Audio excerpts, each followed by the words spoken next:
యాత్రల్లోకెల్లా మానసరోవరం యాత్ర సర్వశ్రేష్టమైందని అంటారు. ఎందుకని? ఆ పేరులోనే ఉంది మానస సరోవరం. సరహ అంటే ప్రవహించేది అని అర్థం. జ్ఞానం పదాలను విడివిడిగా చూచినట్లయితే వరం హద్దు అని అర్థం. వరం బూన్, దైవం అనుగ్రహించి అందించేది, ఇచ్చేది. అనుగ్రహం అనే అర్థం కూడా. పొలాలకు హద్దులు ఉంటాయి, వాటికి వరాలు, గట్లు అంటూ ఉంటారు. మన ప్రవర్తన ఒక నియమావళిని అనుసరించి ఉన్నట్లయితే పరమాత్ముడు అనుగ్రహాన్ని అందిస్తాడు. మనస్సులో ఒక సరోవరాన్ని ఏర్పరచుకోవడం అంటారు దీన్ని. ఆలోచనల సరోవరం. బ్రహ్మాండ పురాణాన్ని అనుసరించి బ్రహ్మదేవుడు పరమాత్మను దర్శించే నిమిత్తమే వచ్చేటటువంటి దేవతలకు అనుకూలంగా ఉండే నిమిత్తమై ఒక సరోవరాన్ని, మంచినీటి కొలనును కైలాస పర్వతం వద్ద ఏర్పాటు చేశాడు. ఇది పురాణ కథనం.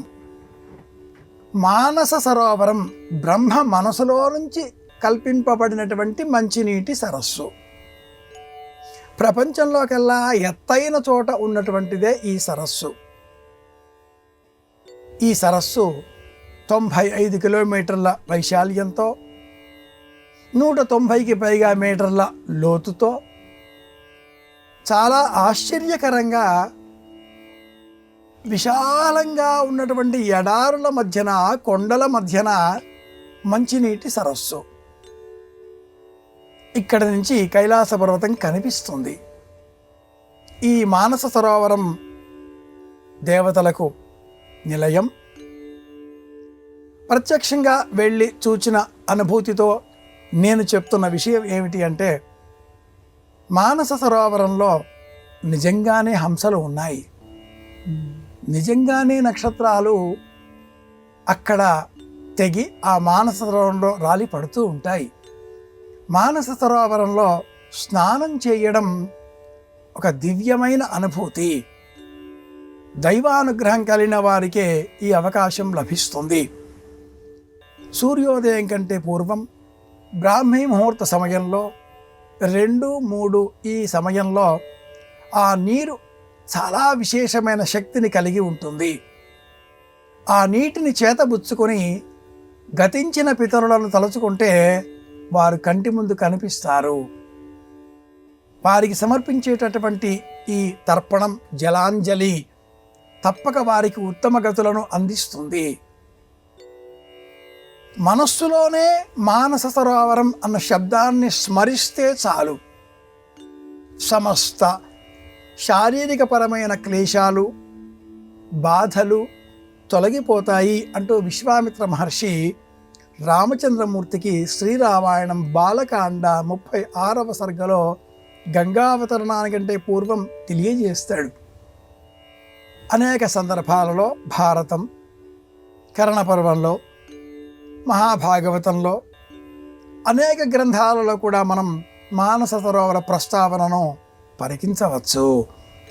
మానస సరోవరంలో నీరు తీర్థంగా స్వీకరిస్తే దేహం పునీతమవుతుంది. స్నానం చేస్తే జన్మల పాపాలు తొలగిపోతాయి. ఆ పేరు తలుచుకుంటే చాలు, మానసిక ప్రశాంతత లభిస్తుంది.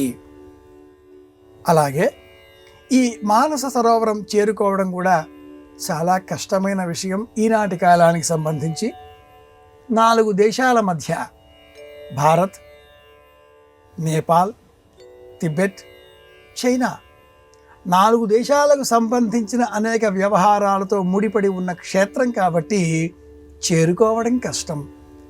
ఆధునిక నియమావళికి అనుసరించి స్నానం చేయడం కష్టం. అలాగే తర్పణాదులు, పూజాదికాదులు నిర్వహించడం ఇంకా కష్టం. భగవంతుడి కరుణ వలన ఇవన్నీ నాకు సాధ్యమయ్యాయి కనుక ప్రత్యక్షంగా ఉండి చూచిన అనుభూతితో చెబుతున్నాను.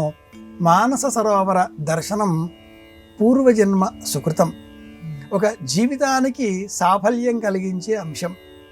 ఒక జన్మ, ఒక జీవనం చరితార్థం కావాలి, పునీతం కావాలి, బ్రతికి ఉన్న కారణానికి ప్రయోజనం చేకూరాలి అంటే మానస సరోవర యాత్ర చేయాలి.